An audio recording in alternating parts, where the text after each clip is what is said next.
Հայաստանի երկրորդ նախագահ Ռոբերտ Քոչարյանը 2026-ի խորհրդարանական ընտրություններին է մասնակցում Հայաստան դաշինքի կազմով։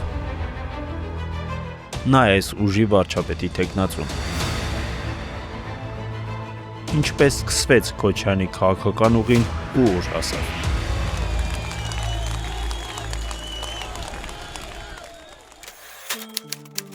1982-ին Երևանի Պոլիտեխնիկական ինստիտուտի էլեկտրատեխնիկական ֆակուլտետի շրջանավարտը Ստեփանակերտում սկզբից ներգրավում է կոմերիտական, այնուհետև կուսակցական աշխատանքի մեջ։ Ռոբերտ Քոչարյանը դառնում է Լղի Մետաքսի կոմբինատի կուսակցական կոմիտեի քարտուղար։ Այս պաշտոնում էլ դիմավորում է 1988-ը։ 1989-ին Ստեփանակերտի օդանավակայանը աշխուժություն էր ցուցաբերում։ Պատվիրակություններ էին գալիս Ռուսաստանից։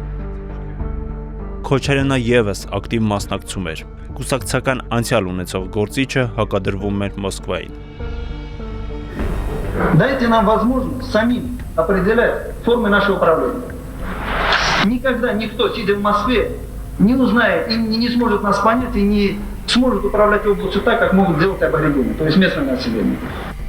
1989-ից 1999 Քոչարյանը Հայաստանին Գերագույն խորհրդի պատգամավոր էր, ապա Գերագույն խորհրդի նախագահության անդամ։ 1991-ին ընտրվեց ԼՂՀ առաջին գումարման Գերագույն խորհրդի պատգամավոր։ 1992-ին Արցախում ճգնաժամ էր։ Ադրբեջանի զինված ուժերը քայլ առ քայլ մոտենում էին Ստեփանակերտին։ Մայրաքաղաքի փողոցներում եւ այգիներում փախստականներ էին։ Օգոստոսին ԼՂՀ Գերագույն խորհրդի նախագահության արտահերթ նիստում ստեղծվեց Պաշտպանության պետական կոմիտեն։ Ռոբերտ Քոչարյանն էլ այն ղեկավարեց։ Այլ կերպ ասած, սա կառավարություն էր կառավարության ներսում։ Ընդհանուր մոբիլիզացիա, պարտադիր ծառայություն, շատ խիստ պատժամիջոցներ խուսափողների համար, ընդհանուր սեփականությունից զրկել եւ այլ։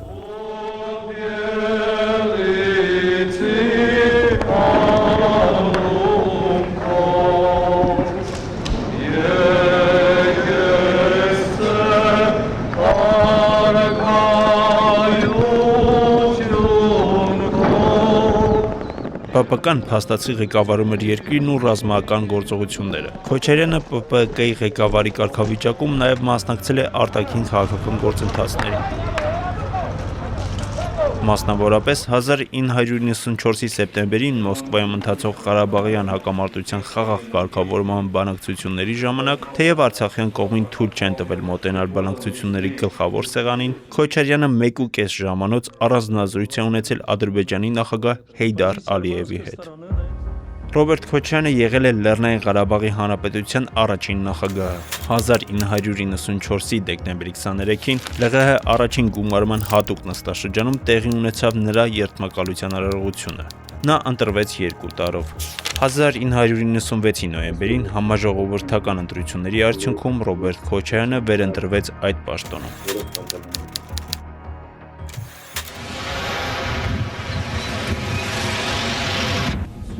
Քոչարյանը չէր հասցրել Լեռնային Ղարաբաղում նախագահության պաշտոնավարման կեսին էլ հասնել, երբ 1997-ի մարտին նշանակվեց Հայաստանի վարչապետ։ Վարչապետ նշանակվելուց ամիսներ անց հանրային դաշտ բարձրացավ նախագահի եւ վարչապետի հակասությունը։ 1997-ի նոյեմբերի 1-ին Լևոն Տեր-Պետրոսյանի պատերազմ թե խաղաղություն լրջանալու պահը հայտնի հոդվածը սրա առաջին դրսևորումն էր։ Օրեր անց Թբիլիսի կատարած պաշտոնական այցի ժամանակ Քոչարյանը խոստովանել էր. Տեր-Պետրոսյանի հետ տարաձայնություններ ունի Ղարաբաղյան հակամարտության կարգավորման մեթոդոլոգիայի, բայց ոչ սկզբունքների հարցում։ Ինքը կողմնակից է փաթեթային տարբերակին, այնինչ նախագահը դեմ չէ նաև փուլային լուծմանը։ Տեր-Պետրոսյանը պնդում էր, որ միջազգային հանրությունը երկար չի հանդուրժի ստատուս քվոն եւ ժամանակը Հայաստանի օգտին չի աշխատում։ Հաջորդ տարի 1998-ի հունվարի 7-ից 8-ին կայացած անվտանգության խորհրդի նիստը վճռորոշ էր այս կոնֆլիկտի համար։ Այդ քննարկումը չի անցել այն սահմանները, որից դուրս, այսպես ասենք, խոսալու տեղ չի մնում կամ իրար բարևելու տեղ չի մնում, այդպիսի բան չի եղել։ Բավական լուրջ, sense մի քիչ, ժոստկի դատի переговоры, բայց ամեն ինչը sense կոշտ բանակցություններ, բայց ամեն ինչը ես կարծում եմ նորմալ սահմաններում։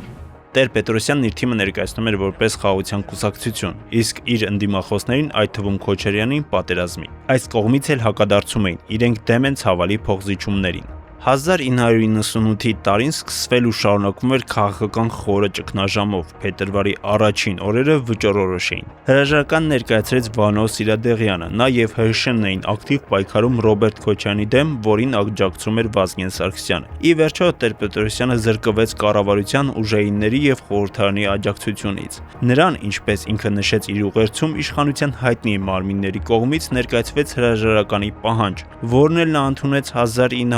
1998-ի փետրվարի 3-ին երկրի ապակայունացումից խուսափելու համար։ Որ իշխանության ճգնաժամում Արցախի հարցի արձարծումը ընդամենը պատրվակ էր։ Տեր-Պետրոսյանի հրաժարականից անմիջապես հետո Արդարադատության նախարարությունը որոշեց թույլատրել ՀՅԴ գործունեությունը Հայաստանի տարածքում։ Բանտերից եւ մեկուսարաններից ազատ արձակվեցին դաշնակցական մի շարք հայտնի գործիչներ։ Դաշնակցությունում համարում էին, որ Քոչարյանն ունի ամենապինդ ուսերը, որոնց վրա կանգնած էլ գնացին 1998-ի ընտրություններ։ Այս իրավիճակը պահպանվում է առ այսօր։ 1998-ի նախագահական ընտրություններում Ռոբերտ Քոչարյանը փորձում էր միավորել հասարակության ամենատարբեր շերտերին։ Նրա պաշտոնական նախընտրական շտաբի պետը խորհրդային Հայաստանի նախկին ղեկավար Վլադիմիր Մովսիսյանն էր, իսկ քարոզչության պատասխանատուն վերջերս բանտից ազատ արձակված ՀՅԴ անդամ Գեղամ Մանուկյանը։ Նրա գլխավոր եւ իրական ուժային հենարանը սակայն Վազգեն Սարգսյանն էր ու նրա ղեկավարած Երկրապահ կամավորական միությունը։ Այսօր, երբ մոտենում ես ակադեմիայի շենքին, աչքի է զարնում մքեցրած ապակիներով ջիպերի, մերսեդեսների, նիվաների, զրոյիների առատությունը։ Մեքենաներ, որ ակնհայտորեն ակադեմիկոսներին չեն, որ սպասարկում են։ Շենքի ներսում ձախ թևի միջանցքի առաջին սենյակի պատին փակցված է շտաբի պետ։ Ակադեմիայում բոլորը գիտեն, որ շտաբի պետը նախարար Վազգեն Սարգսյանն է, սակայն այդ մասին չեն զրուցում։ Արտահերտ ընտրություններին 42-ամյա Քոչարյանի հիմնական մրցակիցը անկանխատեսելիորեն դարձավ խորհրդային Հայաստանի ճանաչված գործիչներից մեկը։ Վստահիր ինքդ քեզ։ Կարեն Դեմիրճյան։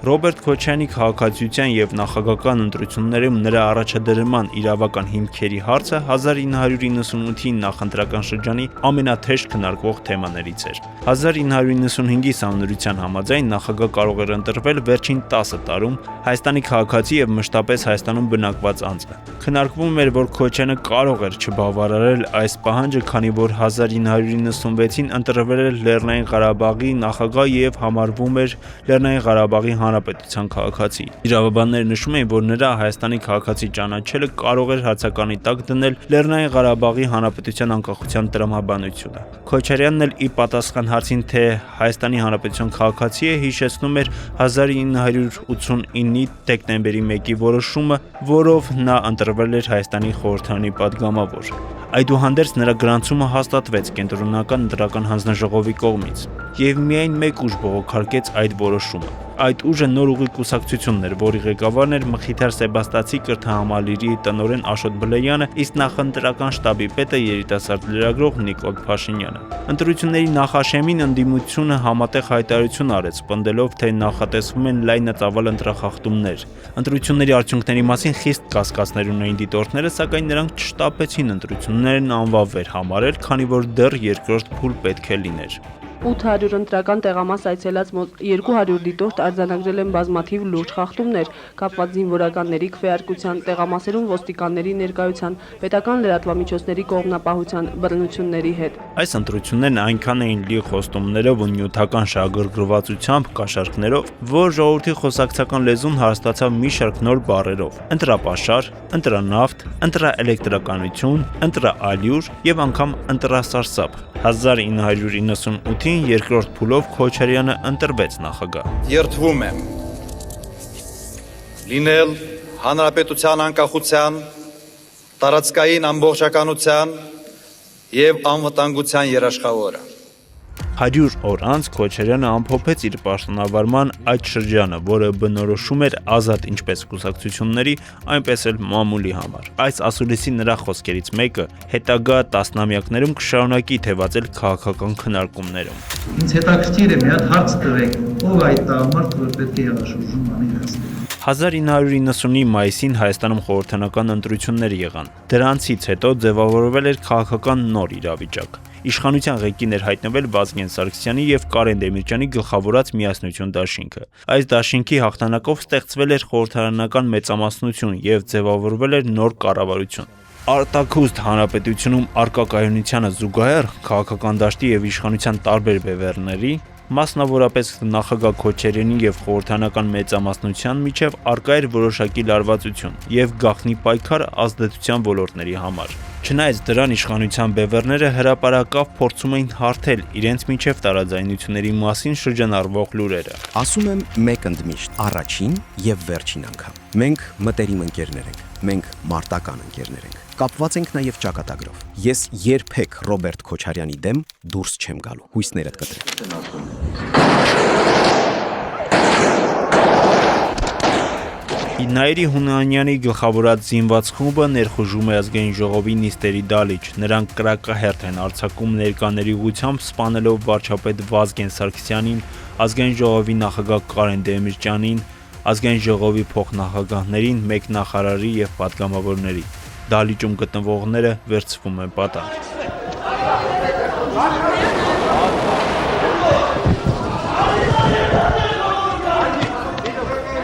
Այդ օրը Քոչարյանը անձամբ է մտնում ազգային ժողովի շենք եւ ղեկավարում բանակցությունները պատանդներին ազատ արձակելու համար, սակայն մերժում է հանդիպել Նայիրի Հունանյանին։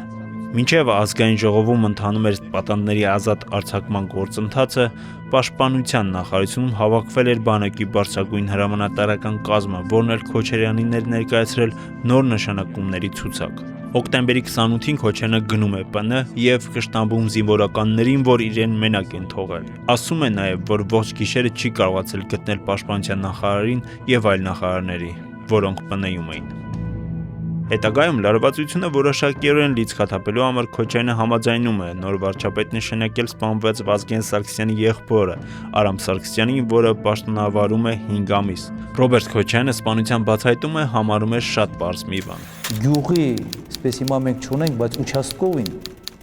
այս գործը ի վիճակի է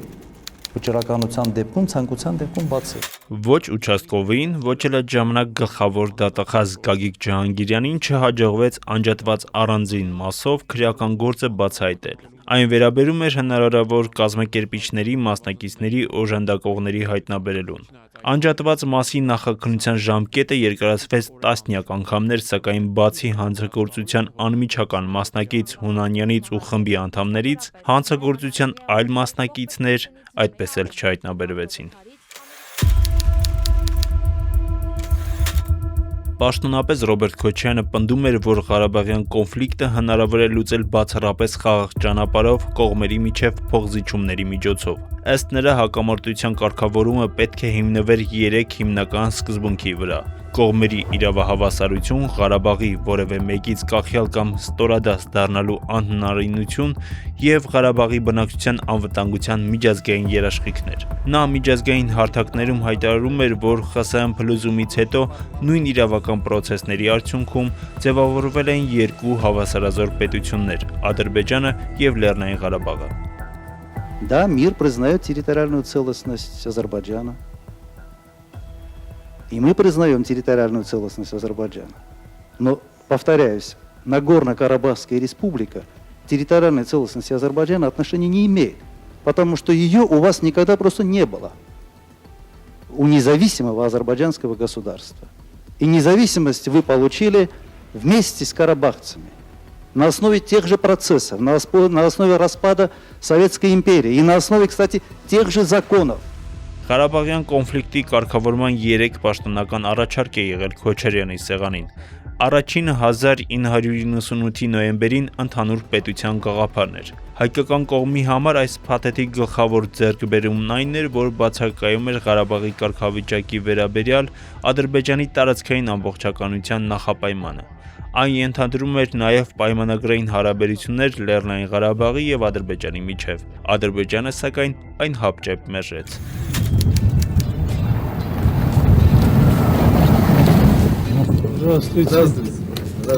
Извиняюсь за задержку. 1999 ամռանից հետո Ղարաբաղյան կարգավորման ձեռագիրը սկսվեց փոխվել։ Կողմերը սկսեցին խոսել փոխզիջումների մասին։ Конечно, нужны взаимные компромиссы. Без взаимных компромиссов вряд ли этот вопрос можно решить. Получится, скажем, что президент Алиев говорил о компромиссе.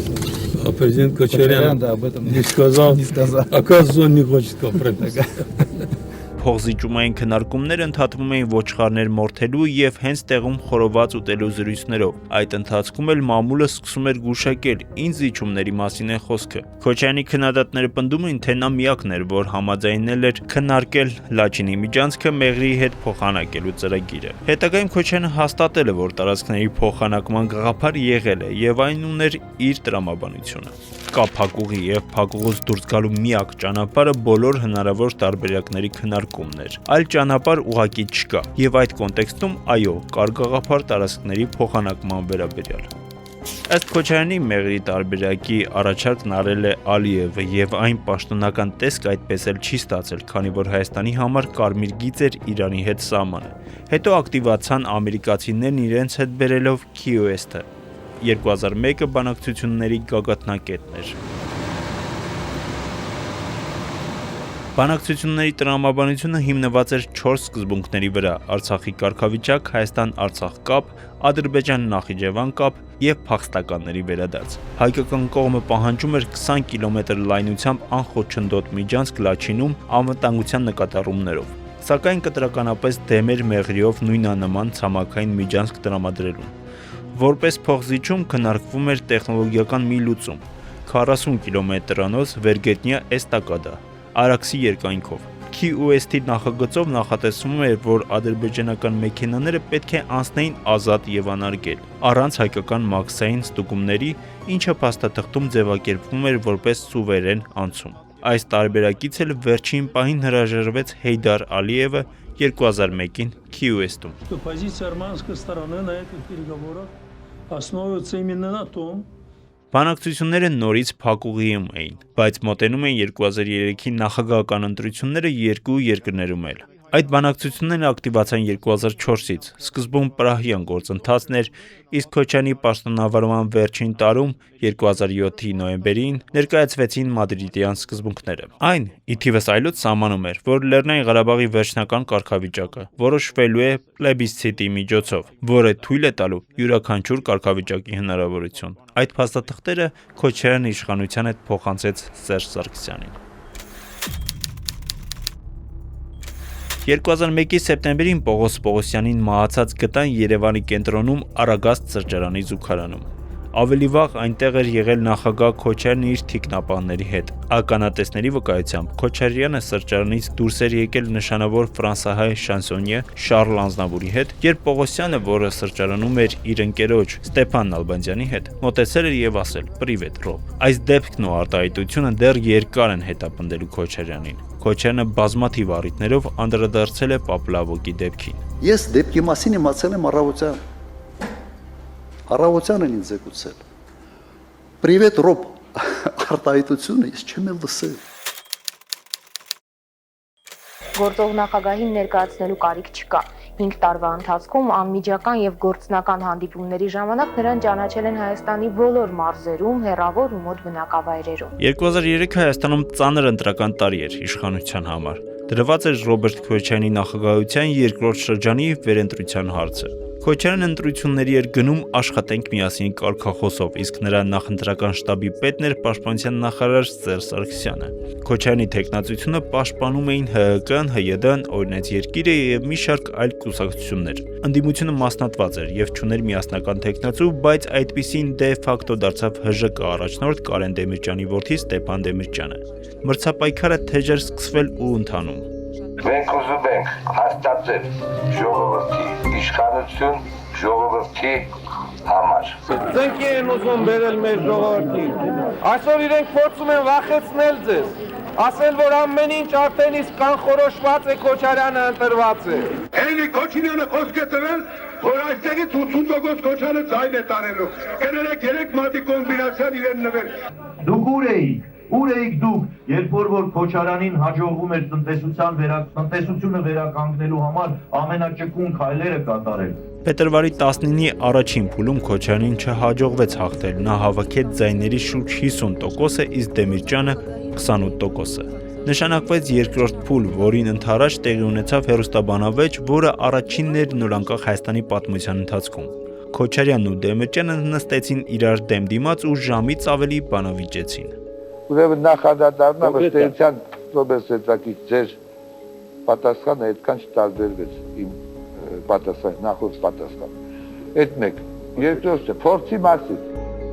Պաշտոնական տվյալներով պարտված Ստեփան Դեմիրճյանը չընդունեց ընտրությունների արդյունքները եւ դիմեց Ամենական դատարան պահանջելով անվավեր ճանաչել դրանք։ Դատարանը թեև անփոփոխ թողեց կենտրոնական ընտրական հանձնաժողովի որոշումը Քոչարյանի նախագահ ընտրելու մասին, սակայն կասկածի տակ դրեց նրա լեգիտիմությունը, խորհուրդ տալով անցկացնել վստահության հանրաքվե։ Սա նախկին ԽՍՀՄ տարածքում առաջին դեպքն էր, երբ Սահմանադրական դատարանն ավտոմատ կերպով չէր վերահաստատում պաշտոնական արդյունքները։ Բացի այդ 200 հոգուց կազմված միջազգային դիտորդական առաքելությունն ի վերջո եզրակացրեց, որ նախագահական ընտրությունների 2 փուլերն էլ չեն համապատասխանել միջազգային չափանիշներին եւ 2 ընտրություններն էլ որակվեցին որպես կեղծված։ Չնայած լարվածությանն ու վիճարկվող արդյունքներին, Քոչարյանը ստանձնեց իր երկրորդ պաշտոնավարումը։ Ժողովրդին երդում է տալու վեհամոր ավետարանի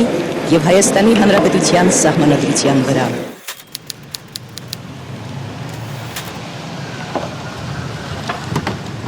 Ռոբերտ Քոչարյանի կառավարման այդ տարիները կապվում են նաև առանցքային նշանակության մի քանի ռազմավարական պետական ձեռնարկությունների մասնավորեցման, վաճառքի կամ արտաքին կառավարման հանձնման հետ։ Այս որոշումների հետևանքներն իրենց զգացնել տվեցին նաև հետագա տարիներին։ Ամենահայտնին 2002-ի նոյեմբերին Հայաստանի ու Ռուսաստանի միջև ստորագրված Գույք պարտքի դիմաց պայմանագիրն էր, որի համաձայն հայկական 5 պետական ձեռնարկությունների սեփականության իրավունքը փոխանցվեց Ռուսաստանին։ Համաշխարհային բանկի եւ Արժույթի միջազգային հիմնադրամի տվյալներով Հայաստանը 1998-ից 2008 թվականներին իսկապես գրանցել է բարձր տարեկան միջին 10% տնտեսական աճ։ Քոչարյանին նաև հաջողվեց Հայաստան բերել ամերիկահայ միլիարդատեր Քրկ Քրքոյանին, որի Լինսի հիմնադրամի միջոցով իրականացվեցին լայնածավալ ենթակառուցվածքային ծրագրեր, ճանապարհաշինություն, դպրոցների վերանորոգում եւ բնակարանային շինարարություն, ինչպես նաև արգենտինահայ միլիարդատեր Էդուարդ Էռնեկյանին,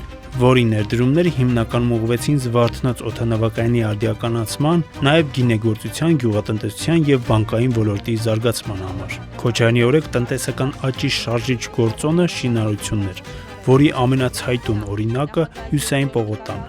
Պողոտայի կառուցումը զուգորդվում էր ցույցերով, քանի որ թաղամասի մի մասը համարվեց հանրային գերակաշահ։ Բնակիչները ունեզրկվեցին եւ դիմեցին մի ետ, որն էլ սահմանեց խոշոր փոխհատուցում։ Շինարարներից մեկը մի բան ասաց, պարոն նախագահ, ովքեր ձեզ այս պողոտայի համար քննադատել են, առաջի հերթին իրենց հյուրերին բերելով են այստեղ եւ հպարտանալով են բերելու ցույց տալու համար Հյուսային պողոտան։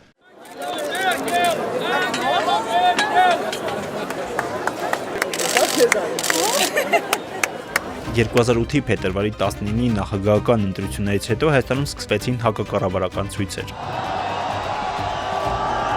Նախագահի թեկնածու եւ առաջին նախագահ Լևոն Տեր-Պետրոսյանի կողմնակիցներն ու ընդդիմության այլ առաջնորդները չէին ընդունում ընտրությունների արդյունքները, պնդելով, որ նախագահ է ընտրվել Տեր-Պետրոսյանը։ Մարտի 1-ի վաղ առավոտյան ոստիկանական ուժերը շրջափակեցին եւ հարձակվեցին Ազատության հրապարակում գիշերող խաղաղ ցուցարարների վրա։ Ըստ Քոչարյանի եւ իշխանությունների վարկածի ոստիկանությունը նպատակ ուներ ընդհանրապես խոզարկություն եւ տեղձնում իրականացնել, օպերատիվ տվյալներով ստացված ապօրինի զենքն ու զինամթերքը առգրավելու համար։ Ականատեսների եւ ընդդիմության վկայություններով, սակայն, հարձակումը եղել է առանց որևէ նախազգուշացման եւ իրավապահները մահակներով դաժանաբար ծեծել են քնած մարդկանց։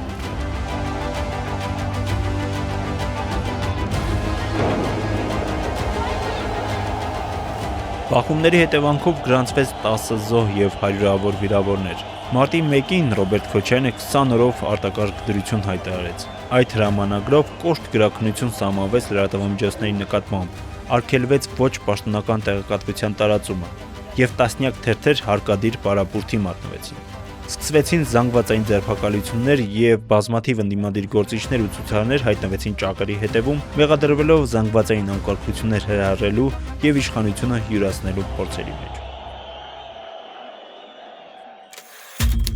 2018-ից հետո համանդրական կարգի տապալման քրեական գործ հարուցվեց։ Ըստ մեղադրանքի դեռևս 2008-ի փետրվարին Ռոբերտ Քոչարյանը բանավոր հրահանգել է զորքերը բերել մարտական պատրաստության, ինչի հիման վրա պաշտպանության նախարար Միքայել Հարությունյանը ստորագրել է հույժ գաղտնի թիվ 0038 ապօրինի հրամանը։ Փետրվարի 24-ից սկսած տարբեր բանակային կորպուսների ստորաբաժանումներ զրահատեխնիկայով եւ մարտական հրազենով զինված տեղափոխվել են Երևան կամ մերձակատարածքներ, որտեղ իրականացրել են հանրահավաքները ցրելու զորավարժություններ, իսկ մարտի 1-ին տեղակայվել են Հանրապետության հրապարակում եւ կենտրոնական այլ փողոցներում։ Ոստիկանության գործողություններին օրինական տեսք տալու համար ոստիկանության ծառայողները հետին ամսաթվով կազմել են կեղծ փաստաթղթեր, իբր հրապարակում զենք զինամթերքի արկայության մասին օպերատիվ տվյալներ են ունեցել։ Այդուհանդերձ 2021-ի դատանի որոշմամբ Ռոբերտ Քոչարյանի, Սերյան Օհանյանի, Յուրի Խաչատուրովի եւ Արմեն Գևորգյանի նկատմամբ քրեական օրենսգրքի 301 հոդվածի առաջին մասով քրեական հետապնդումը դադարեցվել է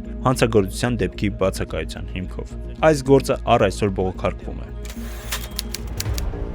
Սերժ Սարգսյանին իշխանությունը փոխանցելուց հետո Ռոբերտ Քոչարյանը երբեմն խախտում էր լռությունը։ Այդպես եղավ 2009-ի աշնանը։ Քոչարյանն ու իր թիմը քննադատեցին Սերժ Սարգսյանին Թուրքիայի հետ սկսած ֆուտբոլային դիվանագիտության համար։ Այնուհետև քննադատության թիրախում էր վարչապետ Տիգրան Սարգսյանի տնտեսական քաղաքականությունը, իսկ 2014-ին սահմանադրական բարեփոխումների նախորդ տարում Քոչարյանը հայտարարեց, որ դեմ է այդ փոփոխություններին։ Հետո նորից լռում էր երկրորդ նախագահը։ Նա ակտիվ քաղաքական դաշտ չմտավ մինչև 2018։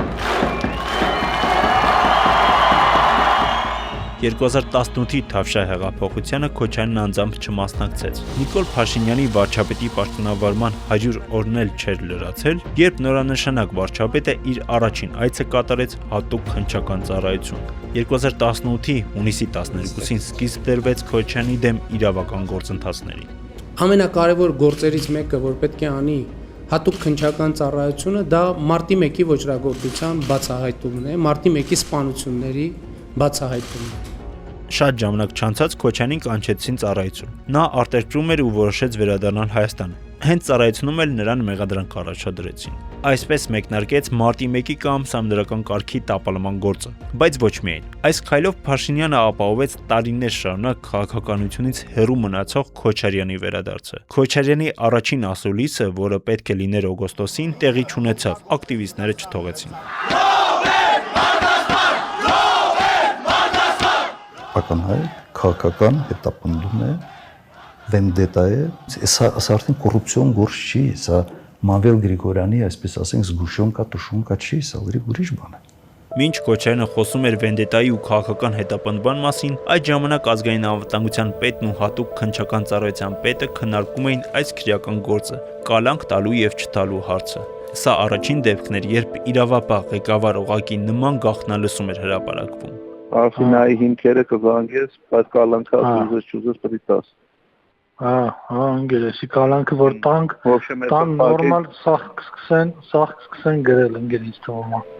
Քոչարյանին կալանք տվեցին 2018-ի դեկտեմբերին, բայց նա ազատ արձակվեց 2019-ի մայիսի 18-ին։ Արցախի նախագահ Բակո Սահակյանի եւ նախկին նախագահ Արկադի Ղուկասյանի երաշխավորությամբ։ Այդ տարիներին Նիկոլ Փաշինյանի հայտարարություններն էլ Քոչարյանի եւ մյուսների գործին զուգահեռ էին։ Հաջորդ իսկ օրը 2019-ի մայիսի 19-ին Փաշինյանը մարդկանց կոչ արեց դատարանները շրջափակել։ Որպես կապամիջոց ընտրել օգնական երաշխավորությունը։ Ժողովուրդը դատական իշխանություն ընկալում է որպես նախկին կոռումպացված համակարգի մնացուկ։ Քոչարյանը երկար ազատության մեջ չմնաց, 2019-ի հունիսին նա կրկին կալանավորվեց։ Կալանավայրից Քոչարյանը հայտարարություններ էր տարածում, յոգայով եւ ընթերցանությամբ զբաղվում։ Ռոբերտ Քոչարյանի եւ մյուսների գործը մտավ դատարան։ Նիստերը երբեմն լարված էին ընթանում։ Դրսում Քոչարյանի աջակիցներն էին երբեմն բախվում ոստիկանների հետ, ներսում Քոչարյանն ու իր փաստաբանները դատախազների։ Անգամ գլխավոր դատախազ Արտակ Դավթյանն էր դատարան գալիս եւ ներկայացնում մեղադրանքը։ Եթե փախնող լինեի, այսօր Ստեփանատերտում ադրբեջանցիք թեյ խմելուց կլինեի։ Տարիներ անց անցագործություն է, տարիներ անց այդ պետք է հնարավոր այդ համակարգչի մեջ եւ հնարավոր է լինելու բարձր թե ինչ է կատարվում։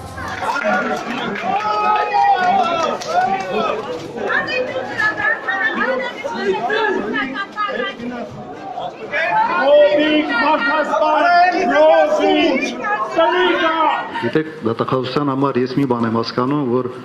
օրենքը ոնց որ պլաստինին լինի, ոնց ուզես մեկնաբանես։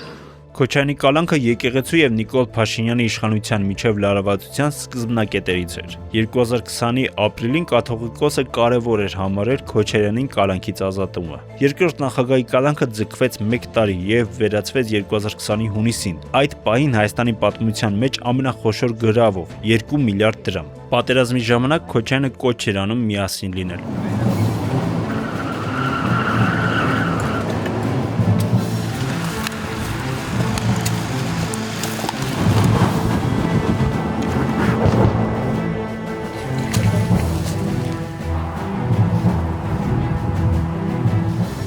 «44-օրյա պատերազմից հետո 2021-ին նշանակվեցին արտահերթ ընտրություններ։ Քոչարյանը թեև քաղաքական ակտիվ գործունեությունը վերսկսել էր 2018-ին, հանրահավաքի բեմ բարձրանալ չէր հասցրել։ 18 տարվա դադարից հետո առաջին անգամ այդ փորձառությունն ունեցավ 2021-ի մայիսի 9-ին արտահերթ խորհրդանական ընտրությունների շրջանակում եւ հասցրեց անգամ Իշխան Սաղաթելյանի վերաբերյալ կատակել։ Վերջին անգամ հանրահավաքի հարթակում եմ եղել 2003 թվականին Մատենադարանի դիմաց նախագահական ընտրություններին 1 օր առաջ ընտրություններից։ Հետ եմ վարժվել հանրահավաքներում խոսալուց։